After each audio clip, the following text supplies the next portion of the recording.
Hey, it's Evan, and I just want to let you know that if you have a DSLR of any kind, that you can start taking pictures just like the ones that you're seeing on this page right now. You do not need an expensive camera to take pictures like this. You just need a basic DSLR, and here's why.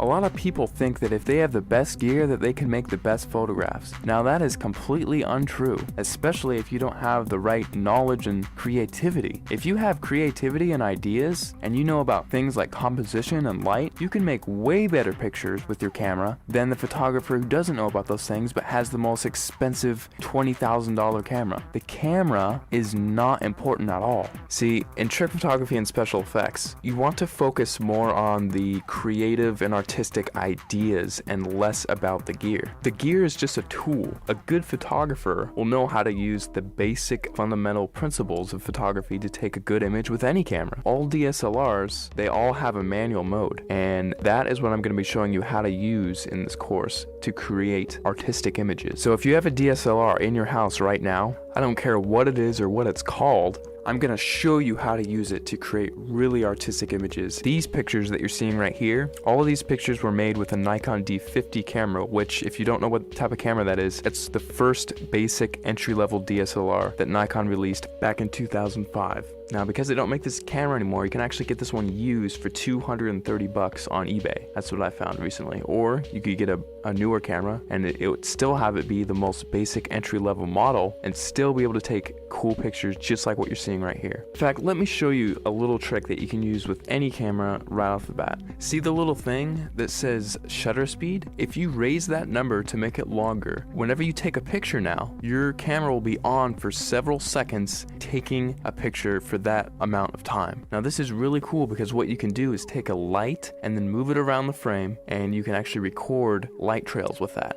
And people, if you've heard of this technique before, it's called light painting, but most people think that, oh, I just wave a flashlight around and then it's done. Well, actually, it's a whole art form in and of itself, because there are dozens of different types of lights that you can use in light painting, and all of them have a specific use. And you have to know how to move the lights in certain ways in order to create certain shapes and things like that. And that is the type of stuff that I'm going to be showing you inside the course. And now if you also have Photoshop, you can get really creative.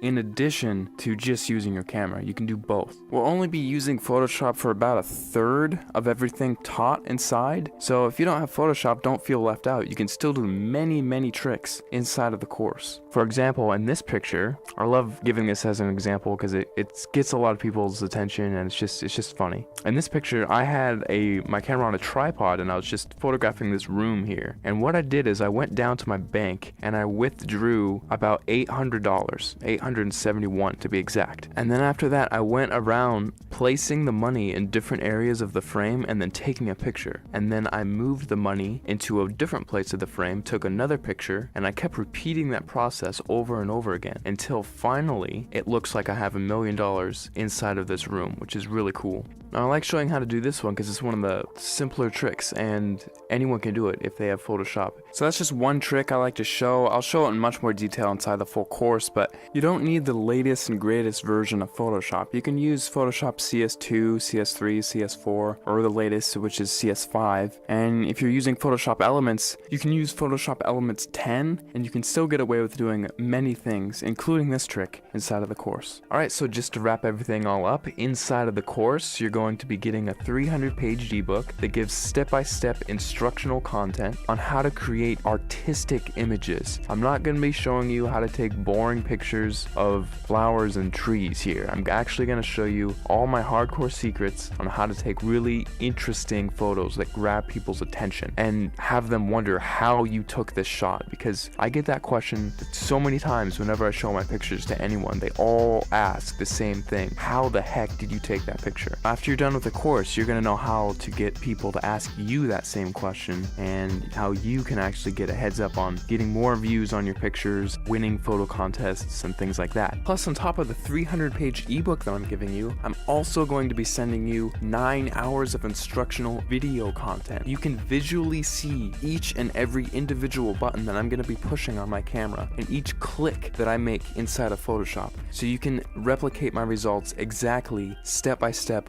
without any confusion. You're going to be seeing everything that